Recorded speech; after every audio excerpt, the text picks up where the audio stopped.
मैं कॉन्स्टिट्यूशन याद कर रही हूँ। इतनी पतली इतनी इजी बुक इतनी देर से? पतली और इजी बुक, और वो भी Indian constitution, world lengthiest book है इंडियन कॉन्स्टिट्यूशन। इसे बनने में ही 2 साल 11 महीने और 18 दिन लग गए थे। आज की डेट में 448 आर्टिकल्स, 25 पार्ट्स एंड 12 शेड्यूल्स है।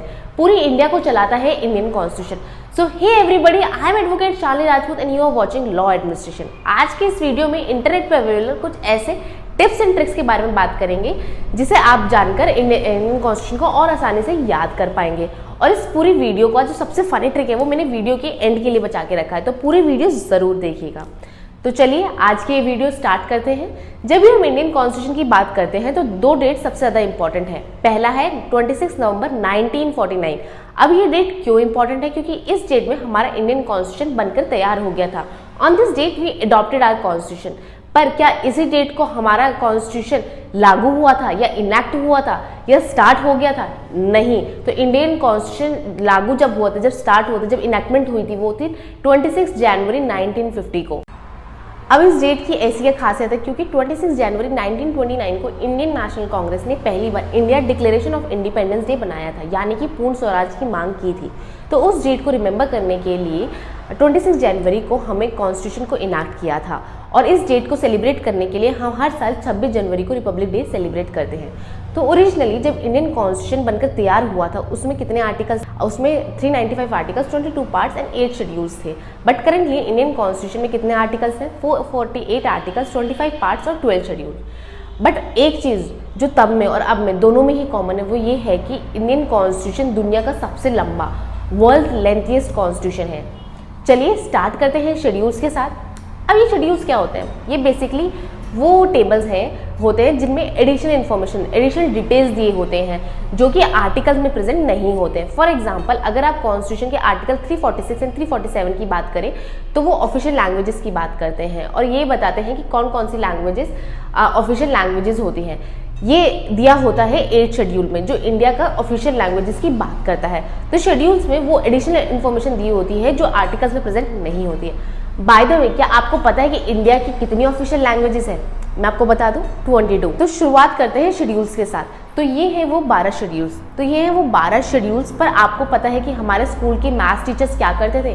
वो बच्चों के को जो भी कोई फॉर्मूला बताते थे तो उसको डिफिकल्ट तरीके से प्रॉब्लम सॉल्व करना सिखाते थे, ताकि बाद में जब उसको वो ट्रिक पता चले तो बाद में उसकी इंपॉर्टेंस, उसकी वैल्यू फील हो। तो ऐसे ही कुछ मैं आपको इस वीडियो में आपके साथ करने वाली हूँ। तो पहले हम ये 12 शेड्यूल्स देखेंगे और फिर उसे याद करने की ट्रिक जानेंगे। और जब मैं आपको वो ट्रिक बता दूंगी तो आपकी आंखों से आंसू आ जाएंगे, टीयर्स ऑफ हैप्पीनेस आ जाएंगे। तो चलिए ये वीडियो देखते हैं। पहला शेड्यूल बात करते हैं स्टेट एंड यूनियन टेरिटरीज की। दूसरी बात करता है कि किस किसको कितनी सैलरी और एमोलमेंट्स मिलेंगे। तीसरा बात करता है शपथ ग्रहण की, ओथ एंड अफर्मेशन की। तो हर शेड्यूल में जो वर्ड्स हाईलाइट होते जा रहे हैं इसे को कंबाइन करके ट्रिक बना है। तो आपको बस ये वर्ड्स याद रखने हैं और फिर आपको ये पूरे शेड्यूल्स याद हो जाएंगे। इसके बाद 4th शेड्यूल बात करता है कि राज्यसभा में किस स्टेट से, किस यूटी से कितनी सीट्स अलॉट हुई हैं। 5th शेड्यूल बात करता है शेड्यूल एरिया और शेड्यूल ट्राइब की। वहीं 6th शेड्यूल बात करता है नॉर्थ ईस्टर्न स्टेट्स के बारे में, क्योंकि इससे पहले हमने शेड्यूल एरिया और शेड्यूल ट्राइब डिस्कस किए हैं। तो 6th शेड्यूल में जो एरियाज़ हैं, north eastern areas like Assam, Meghalaya, Tripura और मिजोरम के जो स्टेट्स हैं इन्हें हम अदर एरियाज़ बोलेंगे। इसके बाद आता है बहुत ही इंपॉर्टेंट 7th शेड्यूल जो फेडरल स्ट्रक्चर की बात करता है। इसमें डिस्कस किया गया है कि यूनियन और स्टेट गवर्नमेंट के बीच में डिस्ट्रीब्यूशन ऑफ पावर किस तरीके से होगी। और इसे शेड्यूल में 3 list, union list, state list और कॉन्करेंट लिस्ट भी दिए गए हैं। नेक्स्ट आता है 8th शेड्यूल जिसमें 22 ऑफिशियल लैंग्वेजेस दी गई हैं। और इसके बाद आता है 9th शेड्यूल जो लैंड रिफॉर्म की बात करता है, validation of certain acts and regulations. क्या आपको पता है कि इंडियन कॉन्स्टिट्यूशन को जो फर्स्ट अमेंडमेंट एक्ट हुआ था जमींदारी सिस्टम को एबॉलिश करने के लिए, इसी के लिए 9th शेड्यूल को कॉन्स्टिट्यूशन में इंसर्ट किया था। इस शेड्यूल में कुछ ऐसे सेंट्रल और स्टेट लॉज हैं जिसे आप कोर्ट में चैलेंज नहीं किया जा सकता है। तो एज ऑफ नाउ इस शेड्यूल में कुछ 208 या 209 लॉज हैं जिसे कोर्ट में चैलेंज नहीं किया जा सकता। इसके बाद 10th शेड्यूल की बात करते हैं, डिफेक्शन लॉज की, disqualification on ground of defection laws. 11th schedule बात करता है पंचायत की और 12th शेड्यूल बात करता है म्यूनिसिपैलिटीज़ की। तो अब ये जो 12 शेड्यूल्स हैं आपने देखे, इसे लर्न करने के लिए ट्रिक है टीयर्स ऑफ ओल्ड पीएम। इसे आप याद रखिए कि 12 शेड्यूल्स हैं और ये 12 लेटर्स से हमने 12 शेड्यूल्स को इन 12 लेटर से याद कर सकते हैं। 12 शेड्यूल्स 12 लेटर्स। तो आई होप आपको शेड्यूल याद करने में आसानी होगी। तो एक बार मैं आपको और बता देती हूँ कि शेड्यूल्स क्या होते हैं। तो बेसिकली ये वो एडिशनल डिटेल्स दी होती है, ये वो लिस्ट, वो टेबल्स दिए होते हैं जो आर्टिकल में प्रेजेंट नहीं होते हैं। अब एक क्वेश्चन ये आता है कि जिस तरीके कॉन्स्टिट्यूशन में आर्टिकल्स को इंसर्ट किया, उसी तरीके से कॉन्स्टिट्यूशन में हमने इन शेड्यूल्स को इंसर्ट क्यों नहीं किया? क्योंकि जब हमारे कॉन्स्टिट्यूशन इनैक्ट हुआ था तो वो इतना लेंदी था। आपको पता है इनैक्टमेंट वाले दिन कॉन्स्टिट्यूशन में कितने वर्ड्स थे? 1,45,000 वर्ड्स थे इंडियन कॉन्स्टिट्यूशन में। इसमें अगर हम आपको शेड्यूल्स को भी इंसर्ट कर देते तो हमारा कॉन्स्टिट्यूशन कितना कॉम्प्लिकेटेड और कितना लेंदी हो जाता। इसलिए सिंप्लीफाई करने के लिए कॉन्स्टिट्यूशन के आर्टिकल्स, पार्ट्स और शेड्यूल्स में डिवाइड किया गया। अब बात करते हैं सेकेंड ट्रिक की। तो 1946-1947 में जब इंडिया की कॉन्स्टिट्यूएंट असेंबली पहली बार बैठी थी तो कॉन्स्टिट्यूशन बनने के लिए, तब उन्होंने दुनिया भर के कॉन्स्टिट्यूशन से इंस्पिरेशन ली थी। इसमें से कुछ देश ऐसे थे जो नए नए आज़ाद हुए थे, नया नया कॉन्स्टिट्यूशन बना था, वहीं कुछ देश ऐसे थे जिनका सोर्स और जिनका कॉन्स्टिट्यूशन काफ़ी पुराना था।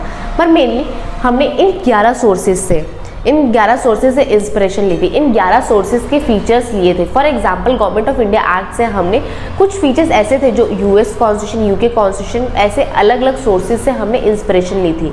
जब भी एग्जाम में हमसे पूछा जाता है कि कोई स्पेसिफिक फीचर किस सोर्स के लिए लिया, कहाँ से, किस सोर्स से लिया गया है, तो ये याद करने में थोड़ा मुश्किल हो जाता है, और जो कि आपको सोर्सेज याद करने में हेल्प करेगा। तो चलिए देखते हैं। तो सबसे पहले बात करते हैं आयरिश कॉन्स्टिट्यूशन की।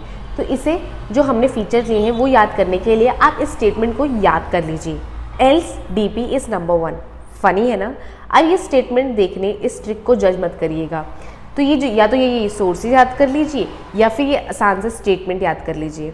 वैसे ये स्टेटमेंट ज़्यादा ईजी लगता है मुझे। तो चलिए अब इसमें से क्या क्या फीचर्स हैं वो देख लेते हैं। तो एल से हो गया इलेक्शन ऑफ प्रेसिडेंट, डीपी से हो गया directive principle of state policy, और नंबर 1 से हो गया nomination of members to Rajya Sabha. तो ये जो 3 फीचर्स हैं आप ये एक स्टेटमेंट से याद कर सकते हैं। तो ये तीनों फीचर्स हमने लिए हैं आयरिश कॉन्स्टिट्यूशन से। दूसरा है यूके का कॉन्स्टिट्यूशन, ब्रिटिश कॉन्स्टिट्यूशन। तो इसके फीचर्स याद करने के लिए मेरे पास एक स्टेटमेंट है। वैसे वीडियो देखते देखते भूख तो लगी गई होगी, तो ये लीजिए पार्ले बिस्किट। इसमें यूके के फीचर्स हैं, जैसे कि पीए से हो गया पार्लियामेंट्री गवर्नमेंट, आर से हो गया रूल ऑफ लॉ, एलई से हो गया लेजिस्लेटिव प्रोसीजर, बीआई से हो गया बाइकैमरलिज्म, एसआई से हो गया सिंगल सिटीजनशिप। तो यूके के फीचर्स याद करने के लिए पार्ले बिस्किट याद रखना है, और मुझे तो ये काफ़ी कैची लगता है। इसके साथ ही ब्रिटिश कॉन्स्टिट्यूशन से हमने एक और बहुत इंपॉर्टेंट फीचर्स लिया है, और वो है रिट्स का। नेक्स्ट हम देखेंगे यूएस का कॉन्स्टिट्यूशन। तो रिसेंटली यूएस के प्रेसिडेंशियल इलेक्शन काफ़ी चर्चे में रहे हैं, तो उसी से आप इस स्टेटमेंट को रिलेट कर पाएंगे। वो है president needs funds for removal of present vice president and जजेस इन यूएसए। अब इस स्टेटमेंट से हमें ये फीचर्स डिराइव करते हैं। तो प्रेसिडेंट से हो गया प्रेसिडेंट ऑफ इंडिया। तो इंडिया में जो प्रेसिडेंट है, supreme commander of armed forces का जो कंसेप्ट है वो हमने यूएस कॉन्स्टिट्यूशन से लिया है। फंड से हो गया फंडामेंटल राइट्स। तो कॉन्स्टिट्यूशन का one of the most important part 3 fundamental right का इंस्पिरेशन हमने यूएस से लिया है। नेक्स्ट है रिमूवल, जिसे इम्पीचमेंट भी कहते हैं। तो इम्पीचमेंट का कंसेप्ट भी यहाँ से आया है। इसमें प्रेसिडेंट इम्पीचमेंट भी आता है और सुप्रीम कोर्ट और हाई कोर्ट के जजेस का इम्पीचमेंट भी इन्वॉल्व है। फिर प्रेजेंट से आप प्रियम्बल याद कर सकते हैं। बाद में इसके बाद वाइस प्रेसिडेंट का कंसेप्ट और जजेस से आप इंडिपेंडेंस ऑफ जुडिशरी याद रख पाएंगे। तो ये फीचर्स हमने यूएस से लिए हैं। नेक्स्ट आता है कनाडा का कॉन्स्टिट्यूशन। तो इसके लिए भी एक बहुत ही कैची और बहुत ही सिंपल लाइन है, और वो है can I know fed address. बहुत सिंपल है और बहुत आसानी से याद हो सकता है। अब इसमें से फीचर्स देखते हैं। अब कैन से आप कनाडा याद रख सकते हैं कि ये स्टेटमेंट कनाडा से रिलेट करता है। फिर फेड से आप फेडरल सिस्टम याद रख सकते हैं। तो फेडरेशन विद स्ट्रॉन्ग सेंटर का कॉन्सेप्ट यहाँ से लिया गया है।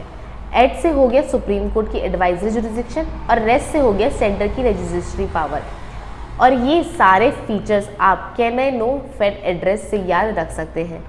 तो सेकेंड ट्रिक में हमने जो भी कनाडा की रिलेटेड स्टेटमेंट डिस्कस की है उसे आप आयरलैंड, यूएसए, यूके, कनाडा के सोर्सेज बहुत जल्दी याद। अब हम बात करेंगे कॉन्स्टिट्यूशन के पार्ट्स की। तो जैसे कि मैंने आपको बताया कि ओरिजिनली कॉन्स्टिट्यूशन में 22 पार्ट्स थे, बट एज ऑफ नाउ हमारे कॉन्स्टिट्यूशन में 25 पार्ट्स हैं।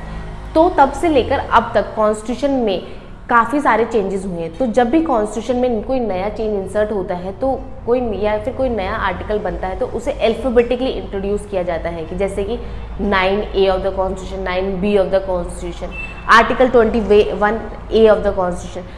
तो अल्फ़ाबेटिकली न्यू चेंजेस को इंसर्ट किया जाता है ताकि कॉन्स्टिट्यूशन को कोई नए पुराने अरेंजमेंट्स इफेक्ट्स ना हो। तो इन 25 पार्ट्स को ईजिली कैसे याद रखते हैं इसके बारे में ये ट्रिक है। तो चलिए अब आपकी स्क्रीन पर जो एक स्टेटमेंट आने वाली है उसे आराम से और अच्छे से एंजॉय कर सकते देखिए। तो इंडियन कॉन्स्टिट्यूशन में जो 25 पार्ट है इन्हें एक साथ याद करने के लिए याद करना डिफिकल्ट हो सकता है, इसलिए इस ट्रिक में 3 निमोनिक डिस्कस करेंगे। आपको इन तीनों में से जो भी पसंद आए आप उसको याद कर लीजिए। तो जो पहला निमोनिक है उससे हम 25 पार्ट हैं वो है you can fly directly from US to UP to meet child of Shyam and Ram. Fruit tastes sweet to eat, so you only can eat Maggie as tastes Ram. So इस statement का हर first letter से आप 25 parts को बहुत आसानी से याद कर पाएंगे।